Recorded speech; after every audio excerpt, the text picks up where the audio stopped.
Well, for more on what this extended truce will mean for those fighting on the ground, we bring in now retired Lieutenant Colonel Daniel Davis. He's senior fellow at Defense Priorities and host of Daniel Davis Deep Dive on YouTube.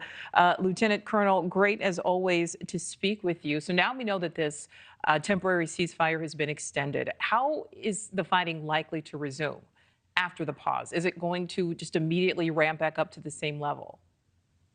You know, I think it will. I think that Israel has been taking advantage of this pause as well. You know, there's been lots of talk about that this would benefit Hamas and their regrouping and all that. Well, the same holds true for the other side, and that means that Israel has been able to refine their plans. They've been able to restock things, move like other ammunition into forward positions, get their aircraft maintained and brought back up to fully operational status.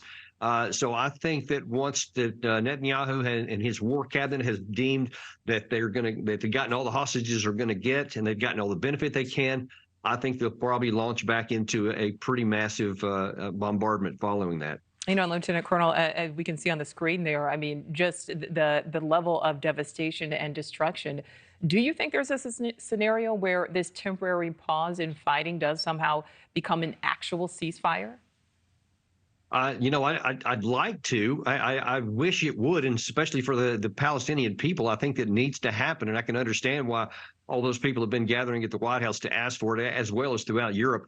But I'm not sure that that's going to be in the cards, because there's too many in Israel who, you know, don't want to pause. They don't want to do anything that's going to stop the onward momentum, because Netanyahu has been emphatic about saying there is no one to negotiate with. We will not negotiate with Hamas. We will only destroy them. And once you have set that standard, then I'm not sure what any ceasefire would actually be used for, because if you're not going to negotiate with the other party, then the only thing you have left is to continue fighting. And unfortunately, I don't think this ends well for Israel, because you're not going to destroy the damage and the harm that has preceded this, that caused the rise of Hamas, by destroying more people. I think all you're going to do is create more enemies. Right.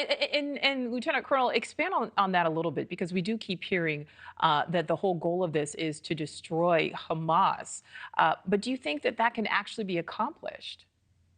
No, it can't. I mean, yeah, well, technically you could say that somehow it's theoretically possible to destroy the organization of Hamas, although I don't even think that's militarily possible, because the fighters have probably already in large measure diffused into the population in the southern part especially, and you can't distinguish just a Palestinian man who's angry from a Hamas fighter. You just can't. So you're not going to be able to destroy them all. But even if you got most of them, or all of the political wing of it, the conditions that led to the rise of Hamas are substantially worsened.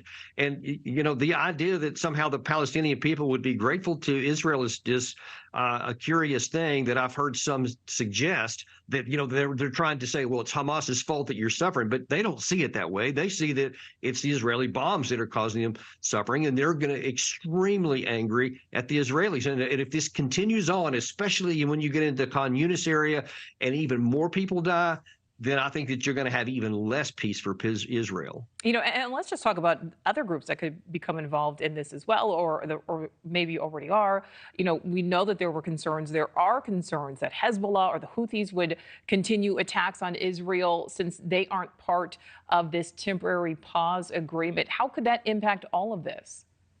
Yeah, you know, I think that's one of the biggest things that I watch, is what is Hezbollah doing, because the more of the Palestinian people that have been killed, there is becoming increasing pressure from the Arab side and the Muslim side on Hezbollah to attack. And just from a tactical perspective, the biggest vulnerability for the IDF would be if they continue on with this operation, get deeper through Gaza City and start moving into the south, and, you know, they use up, you know, thousands more bombs, and they've suffered casualties. And then Hezbollah would move in from the north. That would be the greatest vulnerability for the IDF, and something I'm sure that they're paying attention to. But that's something they can't ignore, because, you know, they would be vulnerable to an attack from the north. Thank you for watching. Go to newsnationnow.com to find News Nation on your television provider. And don't forget to click the red subscribe button below to get more of News Nation's fact-driven, unbiased coverage.